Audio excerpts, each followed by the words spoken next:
Class 12th के सभी विद्यार्थियों के लिए आज इस वीडियो में हिंदी का एक महत्वपूर्ण प्रश्न हम पढ़ेंगे। तो आपका प्रश्न है, इस कविता के बहाने बताए कि सब घर एक कर देने के माने क्या हैं। तो आपका यह जो प्रश्न है बोर्ड एग्ज़ाम के लिए बहुत ही महत्वपूर्ण है। इस कविता के बहाने आपको बताना है कि सब घर एक कर देने के माने क्या होते हैं। तो एक बार इस प्रश्न के आंसर को हम पढ़ते हैं, फिर थोड़ा समझने का प्रयास हम करेंगे। कविता के बहाने, कविता में सब घर एक कर देने के मायने का अर्थ है सीमा का संबंध समाप्त हो जाना। जिस प्रकार बच्चों के खेल में किसी प्रकार की सीमा का ध्यान नहीं रखा जाता है, उसी प्रकार कविता में स्थान की कोई सीमा नहीं है। यह शब्दों का खेल है। कवि बच्चों की तरह पूरे समाज को एक मानता है। वह अपने पराये का भेद भूलकर कविता की रचना करता है। कविता समाज को बांधती है और एक करती है। तो चलिए थोड़ा सा इसको हम समझेंगे कि आपका यहाँ पे जो आंसर है, कविता के बहाने, कविता में सब घर एक कर देने के मायने क्या होता है। तो इसमें सीमा का एक बंधन होता है। जो हमारे समाज में जो रिश्ते हैं, जो जाति का भेदभाव किया जाता है, ऊंच नीच का जो रिश्ता है, इस रिश्ते को समाप्त कर देना चाहिए। कवि यह कहना चाहता है कि जिस तरह से क्या है, सीमा समाप्त हो जाती है।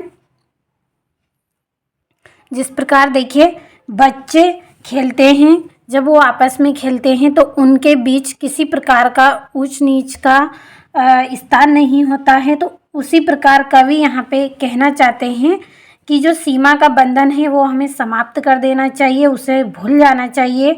ऊंच नीच का जो भेदभाव किया जाता है उसे भी हमें भूल जाना चाहिए और हम सबको एकता के बंधन में बंध के रहना चाहिए। आपस में जो भाईचारा है, प्रेम है, उसका रिश्ता हमें चलाना चाहिए। यह कवि इसमें कहना चाहते हैं। तो आप समझने का प्रयास करें कि जो समाज में जो भेदभाव किया जाता है जाति के नाम पर, अन्य कार्यों में भी हम देखते हैं भेदभाव किया जाता है।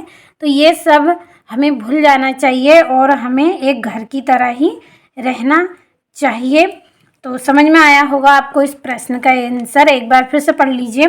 कविता के बहाने, कविता में सब घर एक कर देने के मायने का अर्थ है सीमा का बंधन समाप्त हो जाना।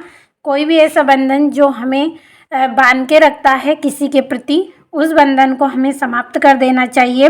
जिस प्रकार बच्चों के खेल में किसी प्रकार की सीमा का ध्यान नहीं रखा जाता है, उसी प्रकार कविता में स्थान की कोई सीमा नहीं है। यह शब्दों का खेल है। कवि बच्चों की तरह पूरे समाज को एक मानता है। जिस प्रकार देखिए सभी बच्चे एक जैसे होते हैं, उसी प्रकार समाज भी कवि को कैसा लगता है, एक तरह से बच्चों की तरह ही वो मानते हैं। वह अपने पराये का भेद भूलकर कविता की रचना करता है और कविता समाज को बांधती है और एक करती है। तो समझ में आया होगा, बहुत ही महत्वपूर्ण प्रश्न है आपका, एग्ज़ाम में आपसे पूछा जाता है। तो महत्वपूर्ण प्रश्न ही आपको कंप्लीट करवाए जा रहे हैं। तो अच्छे से स्क्रीनशॉट के माध्यम से नोटबुक में नोट करें और अच्छे से आप कंप्लीट करें।